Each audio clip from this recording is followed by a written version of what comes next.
Do you want to wake up feeling like you're stepping into who you're meant to be, into the best possible version of you? What if I told you that the key to your best life, health, and happiness are all around you? You just have to find what works for you. I'm Hope Pedraza, and I believe that there isn't just one way to live a healthy and meaningful life, and that all you need is a little inspiration to make changes that last from the inside out. Each week, I'll be sharing tangible tips and inspirational interviews to help you on your journey. These are the steps to take to improve your life and live with purpose. This is Hopeful and Wholesome.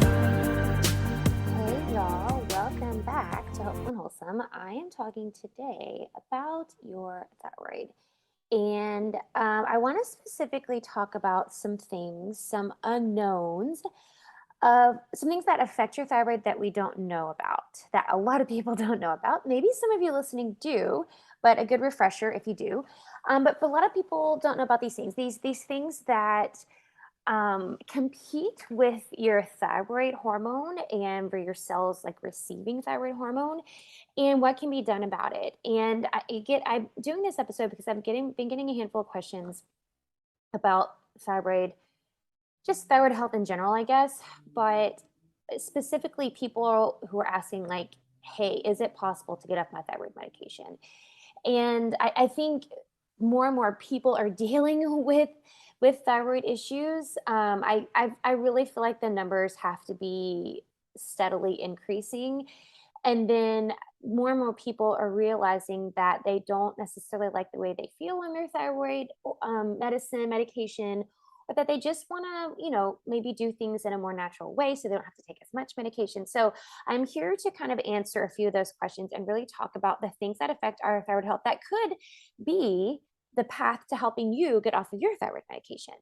So let's talk about the few things that really affect your thyroid hormone and affect how your cells receive your thyroid hormone. So all of your cells in your body have thyroid receptors, right? It's whether or not those cells can receive the thyroid hormone.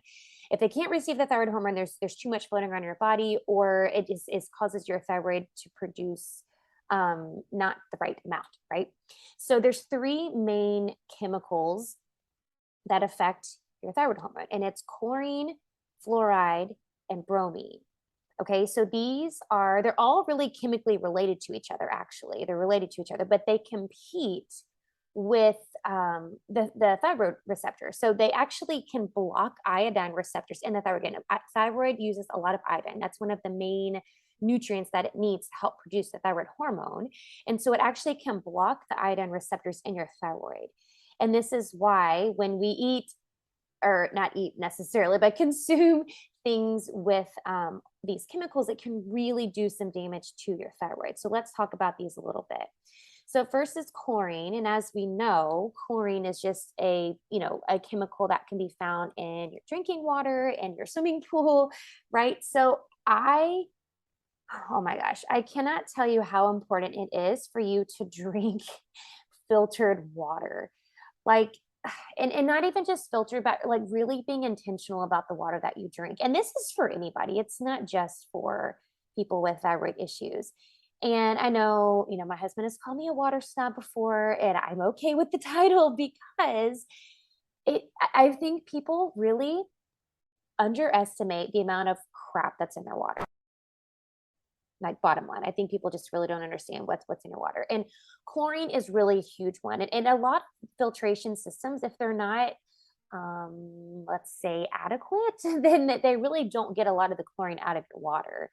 And so you're ingesting a lot of chlorine just drinking either like kind of minimally filtered water, or just drinking, water out of the tap, whatever.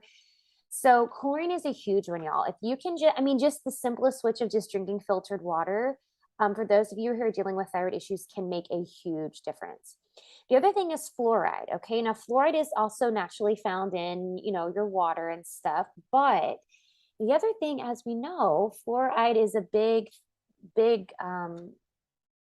chemical that's found in, toothpaste and mouthwash, and just, air pollution too. Like, you can breathe it in. It's an air pollution. And it's found in small doses in green tea. So, okay, let's talk about fluoride. Now, I know any like dental experts listening are going to like get really mad at me, but I say the first step is to buy the toothpaste without fluoride. I've been doing this for years, really, because there's a lot of evidence that shows that fluoride can actually also alter your gut bacteria and alter your gut microbiome and can be kind of a killer of some good bacteria and can really mess up your gut. So I've always, I say always, for years now, I've bought fluoride free. I've always bought my kids fluoride free toothpaste. But it really does, the fluoride, it really does affect things. And now you're going to naturally get fluoride in the environment. Like it's not something you have to do, excess of. And I know it can be helpful for your teeth and all that, but there's other ways you can protect. That's like a whole other episode. So I'm not going to get into that today. But um, the amount of fluoride in your water, again, it's all about the filtered water, and the amount of fluoride in your toothpaste could have an effect on your thyroid. Now, there are some studies that you will see that say it doesn't have an effect, but in my book, if something can affect it a little bit, why not, mitigate what you can, right? And the chlorine and the fluoride, it's an easy thing, right? Drink filtered water and buy fluoride-free toothpaste. Like those are easy things you can do to just even give your thyroid just a little bit of help, right? So the last thing is bromine. Now, bromine is another chemical, and it's really naturally found in a lot of places. It's found in a lot of things that we come into contact with every day. A lot of pesticides contain methyl bromide, which is, a family member of bromine. It can be found in plastics, in upholstery, and drinks like Gatorade and Mountain Dew and Fresca. Like it helps with like the fizziness and the color, I think is what it does there. And other citrus flavored colas, because that kind of helps with like the citrusy color and flavor. It can be found in certain medications like nasal sprays, inhalers. Let's see, it can be found in like carpet fabrics and mattresses, upholstery, and then sometimes for treatment of like sanitation treatments and like swimming pools and hot tubs and stuff. But the other thing that it's found in is in flours and bread. And I think this is where we come into contact with it the most. So we naturally become exposed to this chemical just, on a regular basis, really. Well, and the first thing is a lot of us don't wash our fruits and vegetables enough to get the pesticide residue off. And that really is a huge um, carrier of bromine is it's just left over as a residue. So there's your first tip there is just to wash your fruits and vegetables. Obviously buying organic when possible. And that's really, if you go back to the episode I did on when to buy organic, look at the clean 15 and the dirty dozen and to see, because it really does make a difference. And here is one of the reasons. It's this particular chemical that can, especially those dealing with thyroid issues, can really affect your health. So washing your fruits and vegetables and then buying organic whenever possible is going to be huge. So the other thing, that another food that's really frequently known to contain bromine is flour. So, and this is flour that's made from wheat, from corn, from millet, and some other grains too. They become contaminated with bromine because of the pesticides and that enter, they enter the food when it's being grown. And that's how it enters the food chain. So again, I can't say enough to buy organic whenever possible and to really find foods that, even your flours, I know it sounds crazy, but it really does make a difference. So when you're looking at like what you should and shouldn't eat, right, with thyroid health. And I will say this is kind of another topic for another day too, because I don't want to get into this too much here, but gluten is another one. And I'm not going to talk about gluten a lot here, but I really feel like it's a combination of the two. I feel like the gluten, because gluten actually does affect like your receptivity of the thyroid hormone in your body. So that's a big one. But I feel like the bromide, I feel like it kind of plays hand in hand because it is found so much in flour. I feel like it's both. I feel like it's the gluten, but I also feel like it's the chemicals on the flour. And so when I'm talking to my clients who are dealing with thyroid issues, and I mean, it's like at this point, it's probably 8% of my clients have some sort of thyroid thing going on.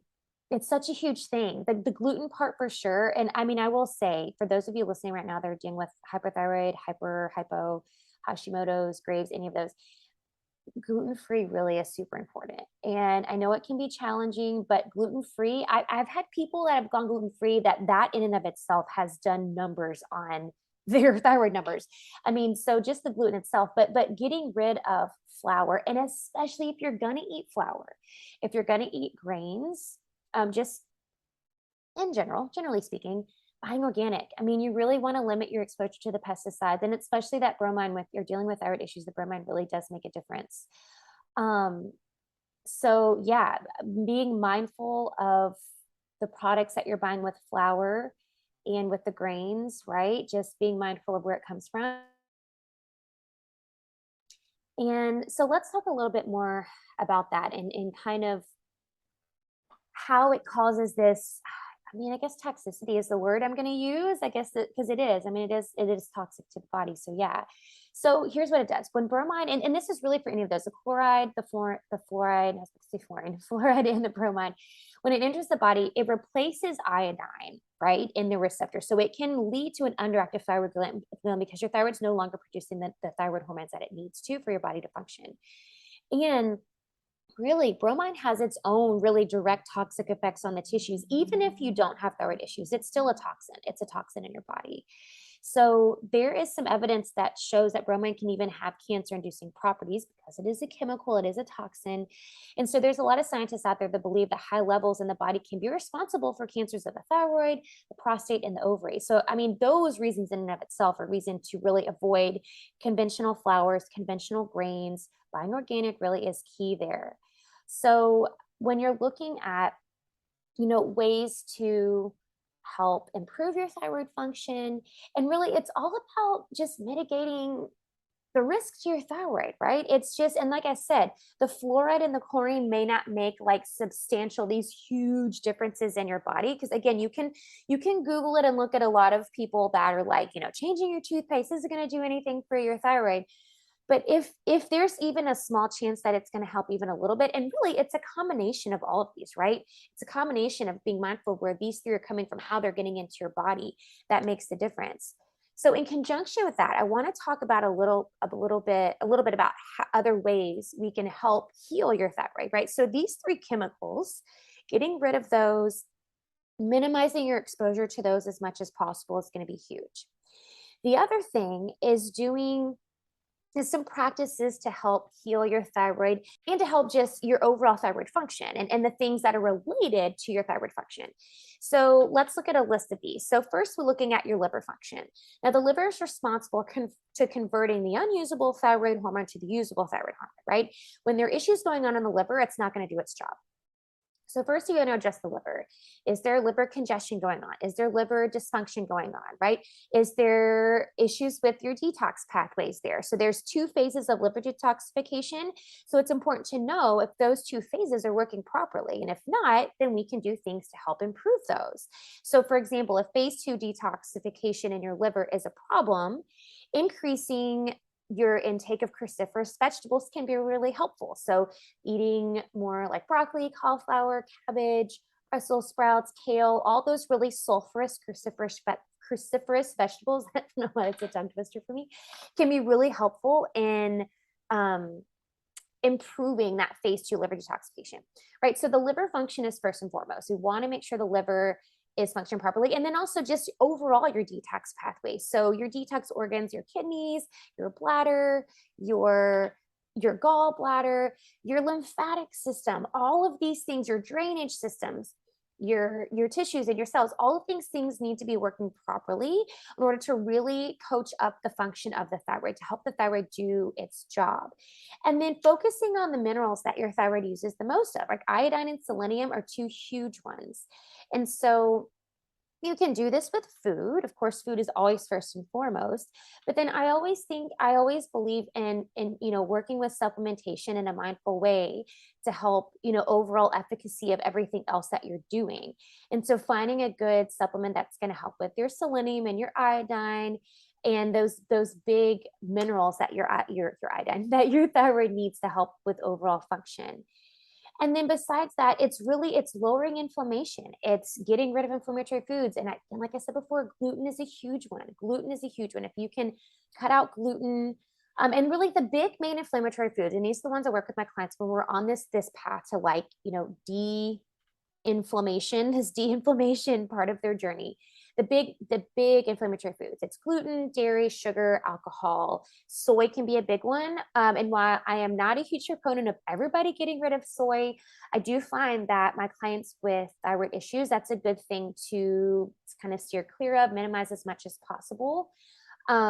Soy can be a trigger. So minimizing those main inflammatory foods can just lower inflammation in the body. And I've mentioned this before on the show. When you are looking at healing any part of the body, you are looking at allowing your body to do what it's supposed to do. Our bodies are meant to heal. Our bodies are made to heal itself. But when there's inflammation going on, when the body is in a stress response, when your nervous system, when your body's in a stress response, your nervous system is in a stress response, and it's in this fight or flight state. When you're in a fight or flight state, your body cannot do its normal bodily functions like it's supposed to, right? So it shuts off the main, like your executive functioning, right? And that's your digestive, your reproductive system, your all of these things that on a in a regular basis, they're running your body, they're making your body run properly. It just stops working because all of your body's energy is going to your heart, your lungs, your brain, because you're either getting ready to fight or run away, right? So all of these other parts, they just don't work properly because your body's like, well, this isn't important right now because I'm in fight or flight. I either need to get ready to run away or I need to get ready to fight. So it's really important to be able to calm down the stress response in the body. Getting rid of those inflammatory foods is going to be first and foremost.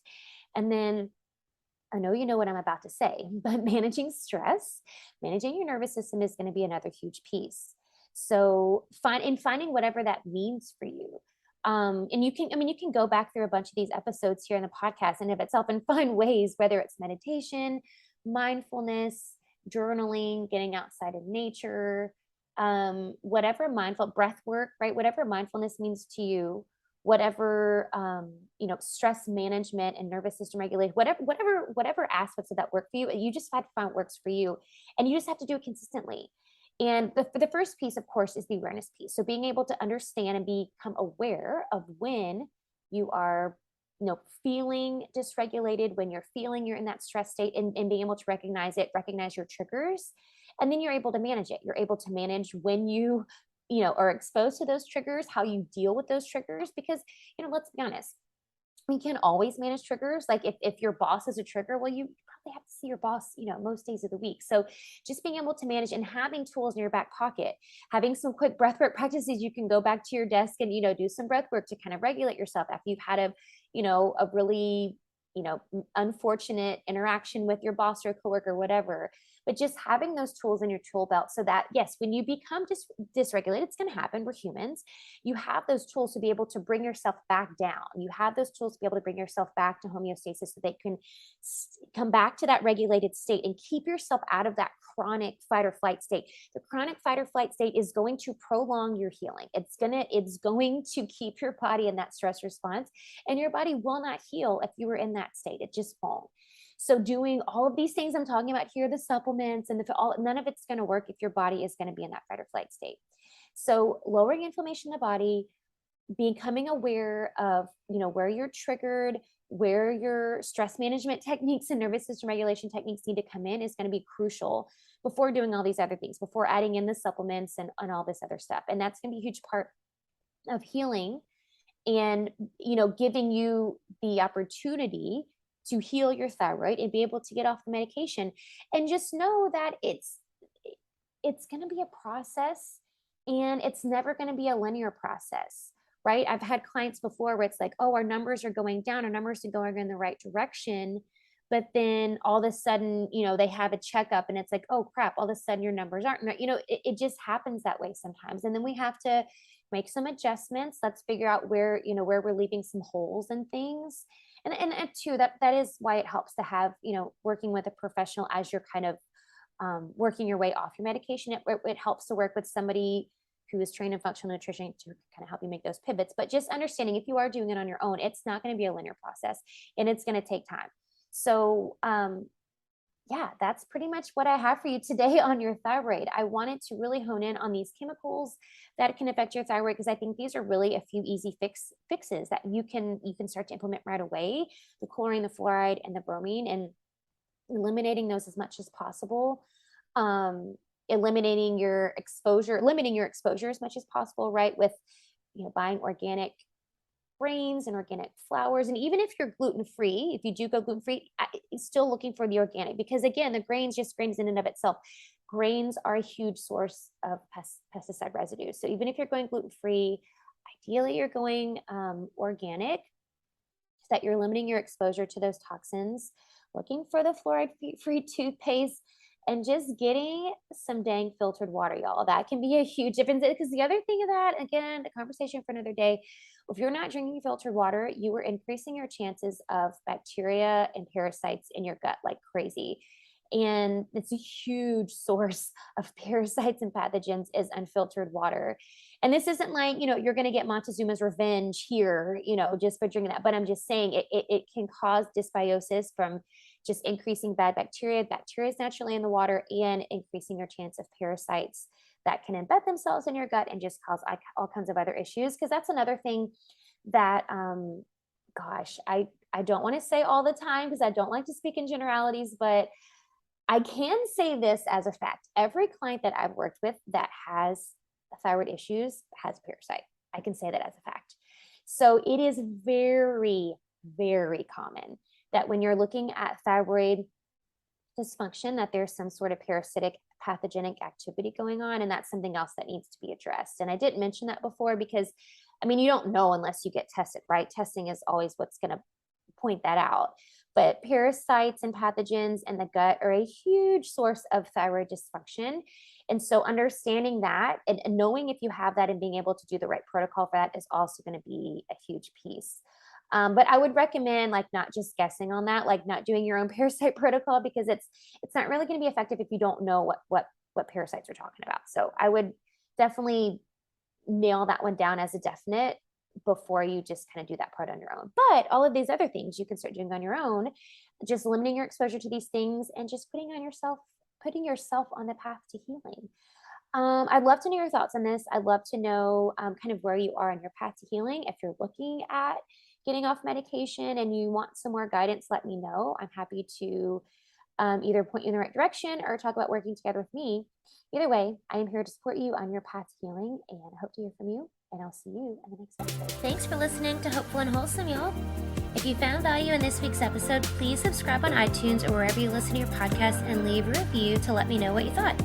I'd love to know what you find useful in these episodes so I can know how to provide the most value I can to my listeners. And if you have topics you'd like to know more about, I'd love to hear those as well. So shoot me a message on Instagram, Facebook, or LinkedIn.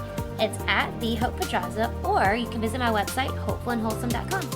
Thanks, y'all.